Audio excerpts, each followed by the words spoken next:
going on, guys? Gonna get into some squatting today. We were going up to, I think the program called for like a 493 by 3, but as I started working up, I realized that that was going to be a little bit light, so we upped it to 500, and I was going to go with 3. So yeah, we was feeling pretty good, and then as well as that, we did some incline pressing, and there were a couple of accessories, one of which I recorded was the dumbbell shoulder press. That was a PR for me personally, but I don't recall what the other accessories were. Sorry, I'm bad about recording some of those sometimes because I'm just in a hurry to get out of the gym, so I don't always keep track of those. But yeah, I'll just let you guys enjoy going through the warm-ups and maybe touch back again in a few.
We're coming up to those bigger sets, the 500s. I think for the first time I hit it for a triple, and it felt easy. So the next couple I did for 5. But just kind of wanted to chat with you guys about some of the different influencers and stuff that you see online that kind of tell you that their way or this one specific way is the way to do it. You know, whether it be science-based or bro lifting, bro science, whatever you want to call all that different stuff, is like, you know, I've been doing this for a couple of years now, and I don't claim to be an expert on any of it, but, you know, I can see clearly that there's a lot of gray area in between what works and what doesn't work, and a lot of times people say their opinions with such conviction as though there's no other way to go about things, and, you know, oftentimes there is, and where it really comes into play is just staying consistent, finding what works for you and that you enjoy doing and staying consistent with it. So yeah, there we go. There was our triple at 500. I felt pretty good there. So I think that's where I decided to kind of go up to sets of 5 for the next 2. And yeah, we'll go ahead and watch those and see where those end.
Here we go. We worked up to the 265 today. It was for sets of 2 again.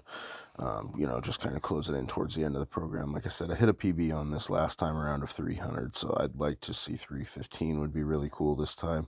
We'll see if we can actually pull that off or not, depending on the day. I think it's there. It'll just be making sure that line is right and yeah, hitting it. I know the power is there. It's just it's interesting being at a high incline because you can't really get much leg involvement into it and stuff like you can with a bench where you're real arched and everything like that. So it's kind of different on an incline. It just really relies a lot more on that shoulder and pressing power. And yeah, here it was again. The dumbbells. These are 80s for 20 reps. I got on 4-3 sets of 20, which was definitely a huge PB for me. Most I'd ever done before this is I think I did 75s for either 12 or 15. So, like I said, the strength and power is definitely coming up, and it's nice to go in there and actually see that take effect. But yeah, y'all go out there, train, get busy, stay after it. Catch you guys next time. Take care.